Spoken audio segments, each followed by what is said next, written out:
Achtung, Achtung, and welcome to A Picture Paints 1,000 Words with me, James Holland, and with Al Murray, in which we look at photographs and have a look at them and see what they tell us about the Second World War. So, Al, it's your turn today. What have you got?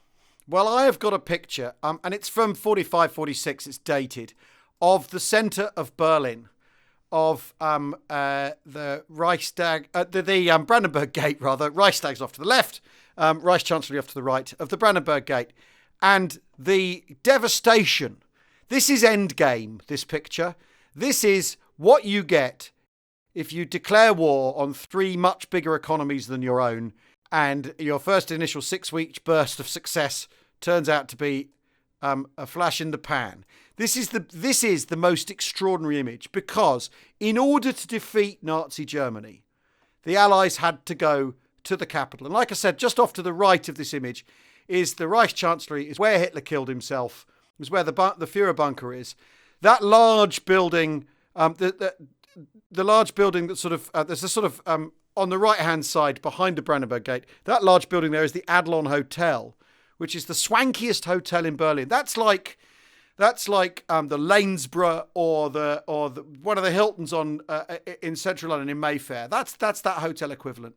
And famously, the Red Army got through to the switchboard at the Adlon, is the story, and rang round asking for people.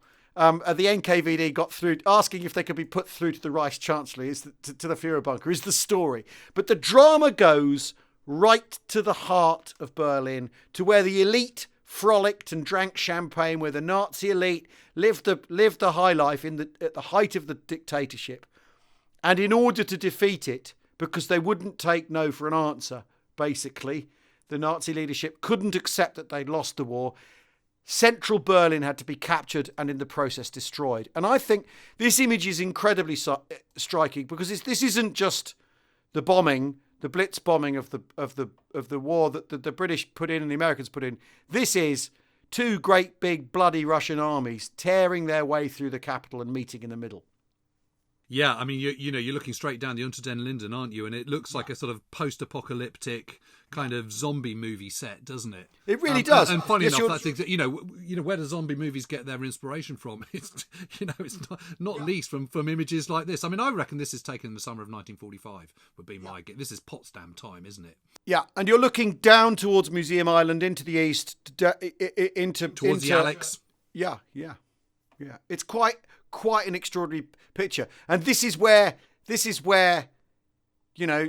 Nazism gets you. It's the I think the message of this picture.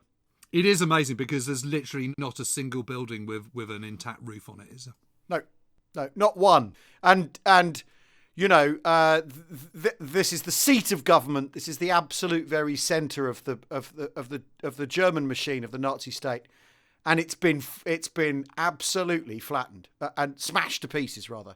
And it's quite extraordinary. And given that the Brandenburg Gate, of course, celebrates German might, German power, German victory, here it is wreathed in defeat. Yeah, I mean, Hitler always said it was going to be the 1,000-year Reich or it was going to be Armageddon. And looking at this picture, you know which one he ended up with. Absolutely.